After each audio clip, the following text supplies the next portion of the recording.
Nos volvemos a encontrar por este medio, siendo hoy domingo 25 del mes de julio del 2021.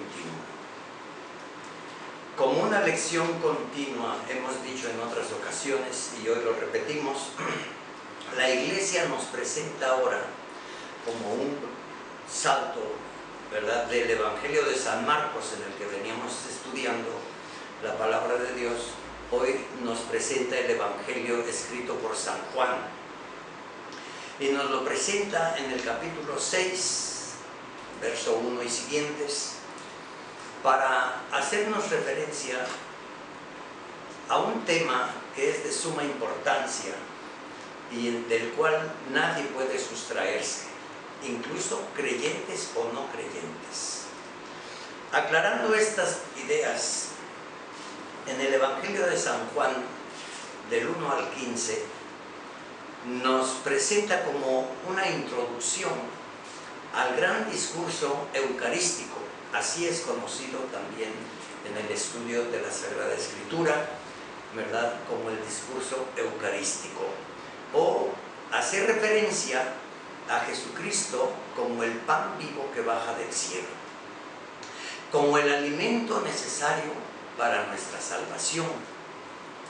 Empieza diciendo el Evangelio de San Juan que Jesús caminó, ¿verdad?, o sea, se fue de una orilla del mar de Galilea o lago de Tiberíades hasta la otra orilla, es decir, hizo todo un camino, ¿verdad?, por el mar. Pero la gente que había visto cómo él hacía muchas curaciones a los enfermos, pues lo siguió hasta donde iba, a la otra orilla. Y cuando Jesús desembarcó, se encontró a mucha gente. En otras ocasiones nos dice una multitud, ¿verdad?, o una muchedumbre, es decir, mucha gente. No nos da ningún número en especial. Sin embargo, en este cuadro que nos presenta, nos hace hincapié de lo que es la humanidad que está esperando al Salvador. Ciertamente en lo humano, mucha gente busca a Dios para buscar también el remedio a sus necesidades y de las grandes necesidades, la salud. Dice, habían visto cómo curaba a los enfermos y por lo mismo lo seguían aquellas multitudes. Es un lenguaje que también debemos de entender, como en el Señor vamos a encontrar el remedio a las necesidades más elementales del ser humano. ¿Qué quiero decir con esto? Quiero decir que las necesidades más inmediatas del ser humano es la salud. La salud, que entre muchas otras cosas se pierde, ¿verdad?, por muchas causas, pero se pierde también, ¿verdad?, y le llamamos la enfermedad, es decir, la falta de salud. ¿Qué es lo que nos enferma? Bueno, hablando en términos muy humanos, ¿verdad?, en una forma general, permítame así decirlo, la gente sufre enfermedades del cuerpo o enfermedades psicológicas, anímicas, o también la enfermedad del espíritu, la enfermedad del alma. Las enfermedades del cuerpo son muchas, muchísimas, no terminaríamos de enumerarlas, y que tienen diversas causas, entre otras, golpes, traumas, ¿verdad?, o traumas. Encontramos microbios, bacterias, virus, como lo vemos ahora, o incluso enfermedades genéticas, como muchas veces se da en diferentes enfermedades, como pueden ser, ¿verdad?, por el ADN humano, la transmisión a veces de células cancerosas o de la diabetes o qué sé yo, muchísimas otras enfermedades de origen también, ¿verdad?, genético. Las enfermedades del cuerpo, pues encontramos que tienen solución, diríamos, acudiendo con el médico, con los médicos, con los doctores, acudiendo también al orden de la ciencia, para no dejarnos engañar por ahí o embaucar con ciertos, ¿verdad?, curanderos, diría yo, que tratan de engañar a la gente y hacen a un lado o minimizan la capacidad de la ciencia. Un error muy grande, pero que siempre se ha visto en todas las generaciones y que en nuestra generación no es tampoco ajeno. Mucha gente busca la salud a veces con el curandero, con una limpia o con distintas otras formas. Claro, la salud del cuerpo porque es sensible, es decir, sentimos, ¿verdad?, el dolor o las necesidades que genera cualquier otra enfermedad. Repito, parásitos, bacterias, microbios, virus, etc. Y las enfermedades también psicológicas, ahí donde hay complejos, traumas, frustraciones, ahí donde hay, ¿verdad?, el generar a veces el disgusto, las distintas emociones o la frustración de nuestros proyectos o ideales, ahí donde encontramos cómo se va golpeando también el cerebro o la inteligencia, la voluntad, ahí donde hay mucha gente deprimida. Bueno, pues para eso está también el psicólogo, el psiquiatra, ¿verdad?, el neurólogo, qué sé yo, cada área tiene una especialidad. Pero las enfermedades del espíritu le llamamos ordinariamente pecado, el pecado, y que hace referencia, conforme a la luz de la palabra de Dios, al odio, al rencor, al resentimiento, ¿verdad? Ahí donde la gente vive a veces lleno de ansiedades o de frustraciones, de enojo, de inconformidad o incluso de maldad, ¿verdad?, dañando a otras personas por envidia. En fin, hay muchísimas razones por las cuales el alma se enferma y le llamamos ordinariamente pecado, a lo cual ya nos habrá de advertir en muchas ocasiones el porqué de los mandamientos que nos ha dado el Señor para que el alma no se enferme.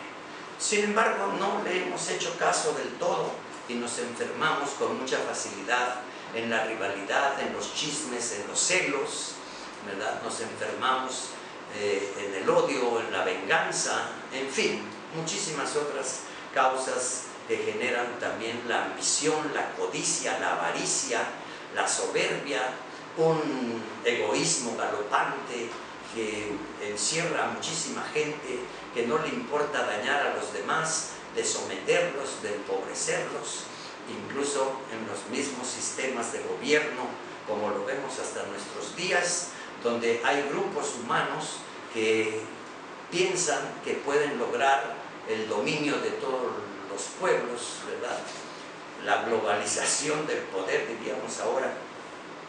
Y todo eso, pues, no deja de ser en mucho una serie de ideologías que a veces mueve a los grupos humanos, incluso países enteros.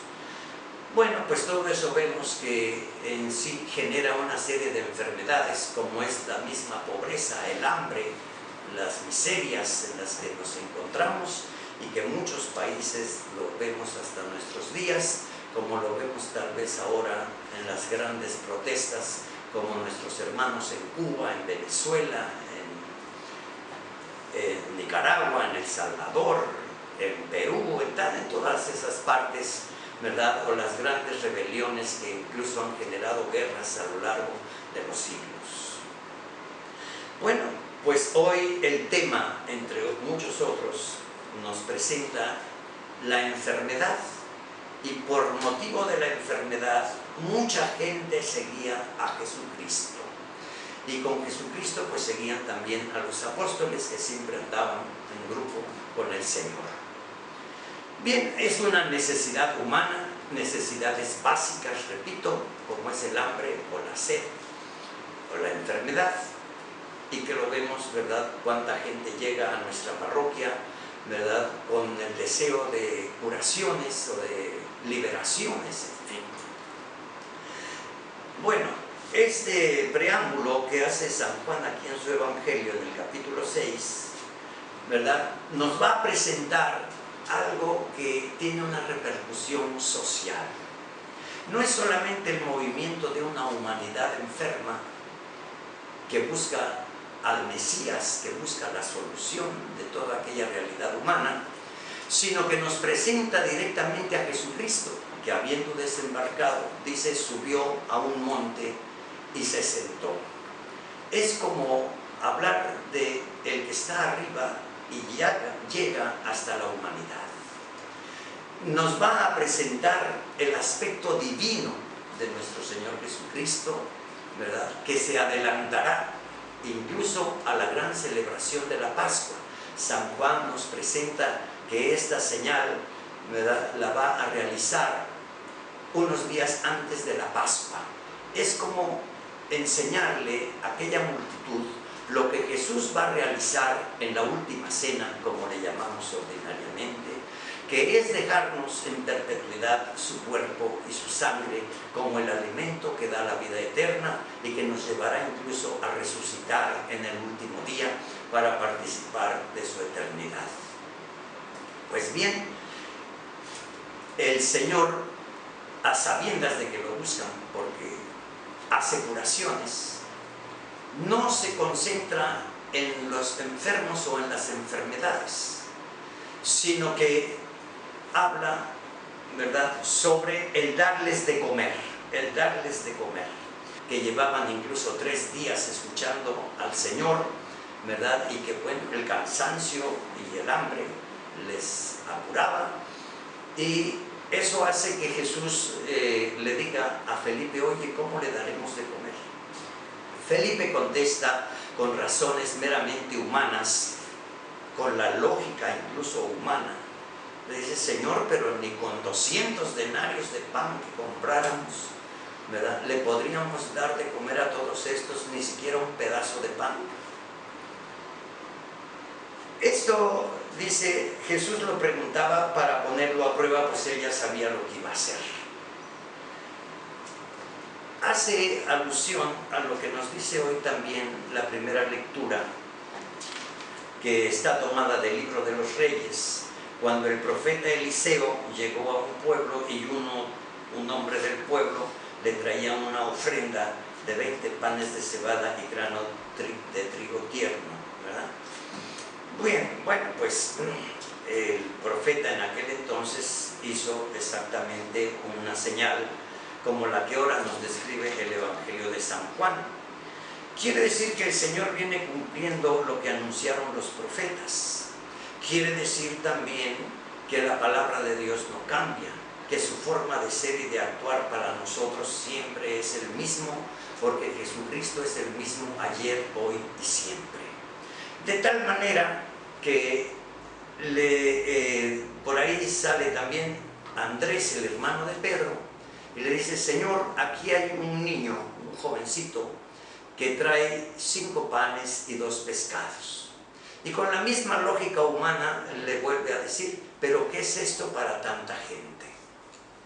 Conocemos bien pues este pasaje, seguramente todos ustedes que ahora nos escuchan también han escuchado este Evangelio, y si no, pues hoy domingo hay que repasarlo, porque esta es la palabra de Dios para el día de hoy, y para que podamos asimilarlo, reflexionarlo, y que la misma palabra de Dios nos alimente y nos nutra también en nuestra inteligencia, en nuestra forma de pensar, de ser, de actuar, que sea un verdadero alimento. La palabra de Dios es un verdadero alimento. Que mucha gente no lo entiende y que desecha la palabra de Dios y solamente se concentra, ¿verdad?, en pedir milagros, milagros, milagros. Y no queremos escuchar la palabra de Dios porque además en nuestro tiempo no estamos acostumbrados a leer mucho ni a estudiar, que es una pena, porque esa ignorancia que va creciente en nuestros pueblos también nos lleva a grandes errores, frustraciones, y yo diría a mayor hambre en la tierra, que incluso nos lleva no solamente a la muerte, como un raquítico o como tantos pueblos que han desaparecido por la hambruna, como lo escuchábamos, ¿verdad?, allá por los años 60, 70, de aquel pueblo Biafra, que desapareció, ¿verdad?, en el hambre más espantosa, y donde los demás pueblos no hicieron nada por rescatar aquella sección de la humanidad. Así vemos cómo muchos pueblos pueden desaparecer por el hambre. Pero el hambre no es solamente el alimento que lo va a calmar, el alimento que llega al estómago o que nos nutre. Sin embargo, con esa figura, Dios hoy nos habla de cómo hay un alimento que verdaderamente nutre para reparar las fuerzas, como lo dijeran los mismos salmos. El Señor nos hace reposar sobre verdes praderas, donde hay un buen pasto, con aquella figura, ¿verdad?, del rebaño, de los corderos, que cansados de caminar, cansados del viaje, pues hay que hacerlos reposar, hay que hacerlos descansar para que reparen sus fuerzas. Incluso nos dice, a ver, pues el Señor, ¿verdad?, dice, a ver, pues díganle a la gente que se siente, ¿verdad? Había ahí mucho pasto. Bien, el lenguaje es muy significativo, todos lo entendemos, que así era la expresión a la cual el Señor nos llama. En el Señor está el descanso mientras vamos de camino. En el Señor está el alimento para nutrir nuestras fuerzas, para reparar nuestras fuerzas, dice el Salmo 22, ¿verdad?, para que podamos continuar en nuestro camino diario. Si no tenemos este alimento, vamos a desfallecer por el camino, y eso definitivamente pues hay que evitarlo y hay que advertirlo a la humanidad de hoy. Si no te nutres con el pan que da la vida, si no te nutres con el pan verdadero, el pan que nos va a dar Jesucristo, haciendo, repito, ¿verdad?, un signo anticipado a la Eucaristía, pues dicen que los hizo sentar, ¿verdad?, sobre el pasto verde. Sin embargo, la lógica humana es, ¿qué podemos hacer con tan poquito? Sin embargo, ahí hay un contraste muy importante, porque en la inocencia de un niño hay un gran entusiasmo. Un entusiasmo que incluso el Señor nos va a llamar para que lo recuperemos. El que no se haga como niño no entrará en el reino de los cielos. Es un obstáculo cuando queremos ser, ¿verdad?, en nuestra soberbia, los grandes, poderosos, etcétera, etcétera, ¿verdad? Y nos olvidamos del estado de gracia, de fe, de confianza en el Señor. Un niño, ¿verdad?, parece que le calla la boca a todos aquellos, incluyendo a los apóstoles. La gente tal vez no se entera de todo lo que está platicando el Señor allí en forma inmediata con los que le rodean, pero ciertamente los apóstoles, obedeciendo al Señor, porque en eso está la otra clave, en la obediencia de los pastores que Jesús nos va a dejar. Siéntense, ¿verdad? Siéntense. En otra parte también nos dice que fueron grupos de 50 y 50 y 50, que es otro número significativo, es un lenguaje numérico. Pero en esta ocasión simplemente los mandó que se sentaran y que empezaran a repartir el pan. Nuestro Señor Jesucristo tenía seguramente la costumbre de cómo fraccionar el pan. De así lo reconocerán. En la fracción del pan, en la forma de partir el pan, estaba, ¿verdad?, el cómo reconocer a Jesucristo. Del monte alto donde Jesús se sentó, ¿verdad?, quiere decir como la cátedra, la enseñanza. Todo este signo es una rica enseñanza para que podamos apreciar la cena. Los apóstoles tenían que ser preparados también por el Señor, porque bien sabemos que después de la cena viene la pasión y la crucifixión, y había que advertirles de alguna manera, a través de todas estas señales, ¿verdad?, el fortalecer su alma, el fortalecer su espíritu, para que en los momentos de persecución, en los momentos difíciles, ellos fueran fuertes. Sin embargo, estas lecciones parece que de un momento a otro se les olvidó. A la hora en que tomaron prisionero a Jesucristo salieron corriendo, ¿verdad?, a esconderse. No querían enfrentar tal vez aquellos momentos pensando que los iban a matar. En fin, ignoraron toda la enseñanza. Cuando esta enseñanza se nos olvida, fácilmente entramos en miedo, en inseguridad, porque nuestras vidas no están verdaderamente puestas en la fe y en la esperanza o en las manos del Señor, que viene a librarnos incluso de la muerte, preparándonos un camino nuevo, con una fuerza nueva y con un alimento suficiente. Dice que comió toda aquella multitud, y todavía para remarcar el signo, les ordena: recojan ahora todo lo que ha sobrado, ¿verdad? Ir recogiendo las sobras, tal vez ahí en el pasto, ¿verdad? O que la gente, lo que tenía por ahí. Dice, llenaron 12 canastos, un signo y un lenguaje significativo, porque implica alimento suficiente para alimentar a todo el pueblo de Dios en las 12 tribus de Israel, significado con aquellos 12 canastos. Así nos encontramos pues con todo este pasaje, este breve texto del Evangelio de San Juan, que nos va a preparar para el gran discurso eucarístico que continuará en este mismo capítulo 6. Es importante también escuchar el día de hoy toda la enseñanza que nos da San Pablo en su carta a los Efesios. Recordaremos que se empezó la lectura de la carta a los Efesios desde hace unos días atrás, precisamente para que el pueblo también sepa ordenarse. Y en la carta a los Efesios fundamentalmente nos habla de este Jesucristo que viene a unificarnos para que juntamente con Él seamos un solo rebaño, con un solo pastor que es Jesucristo, y al mismo tiempo movidos por un mismo espíritu, formando la unidad de un solo cuerpo o de un solo pueblo, al cual le llamamos la Iglesia. La Iglesia es una, quiere decir indivisible.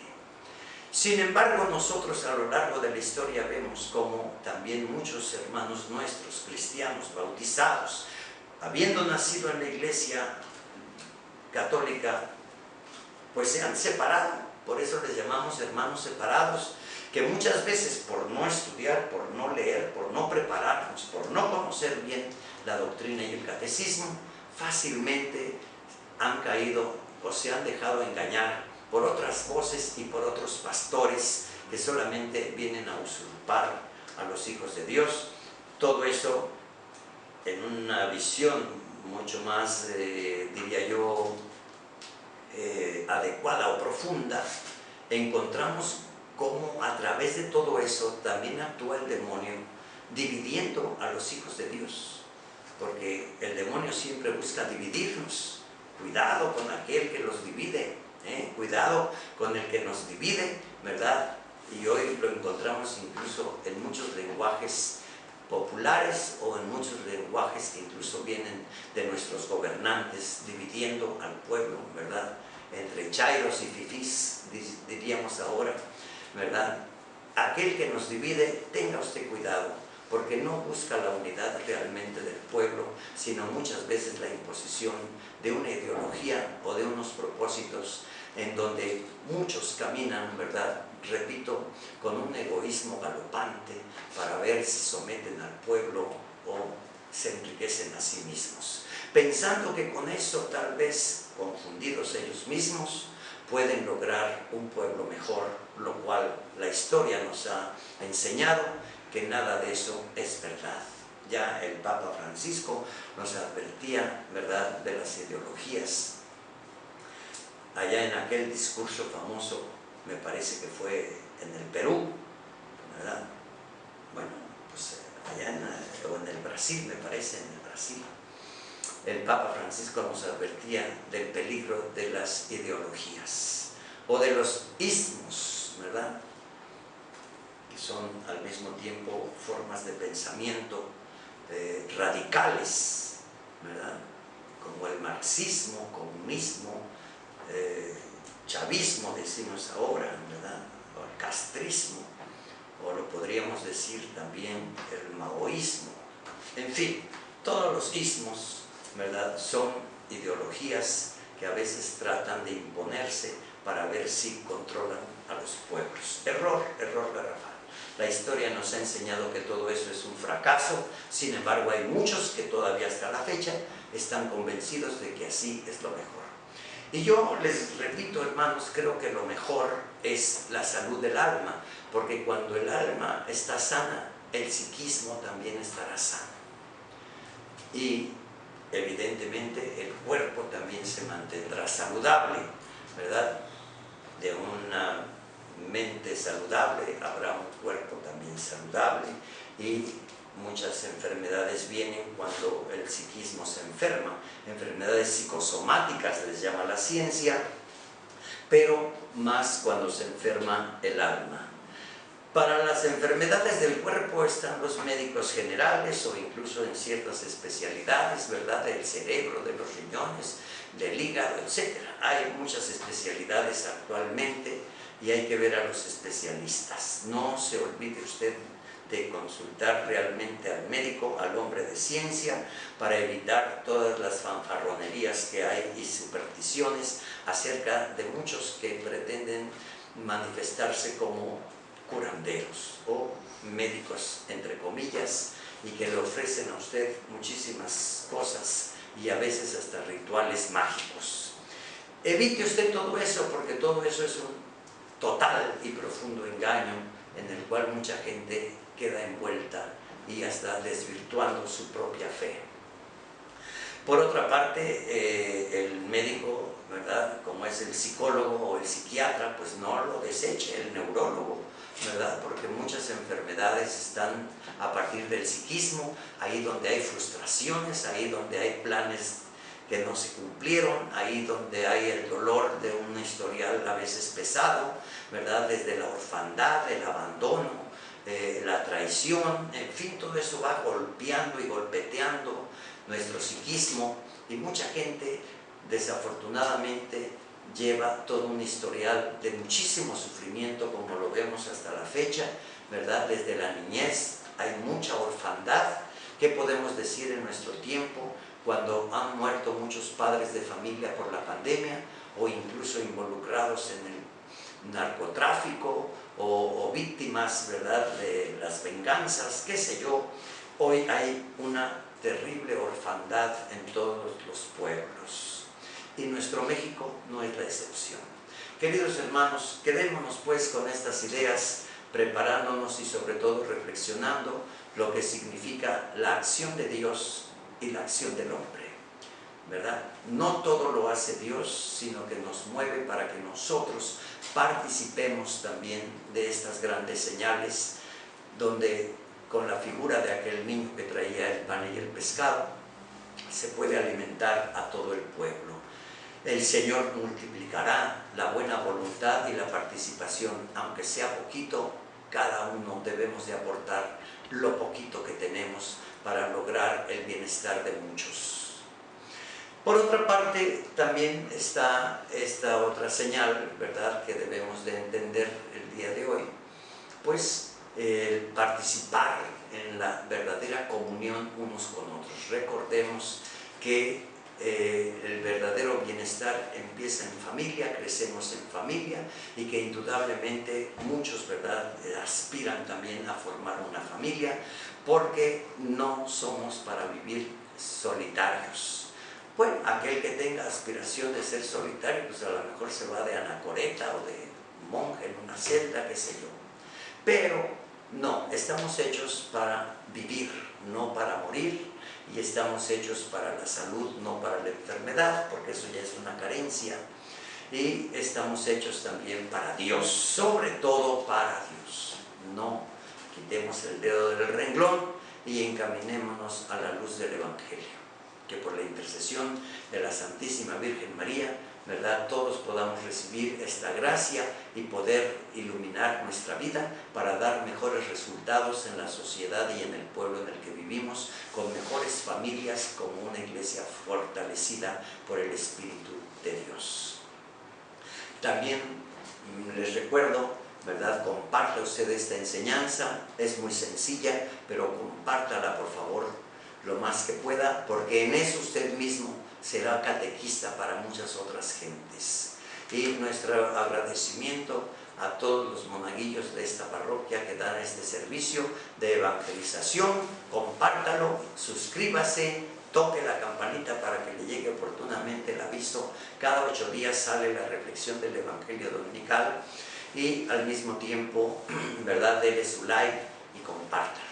El Señor les bendiga en el nombre del Padre, del Hijo y del Espíritu Santo.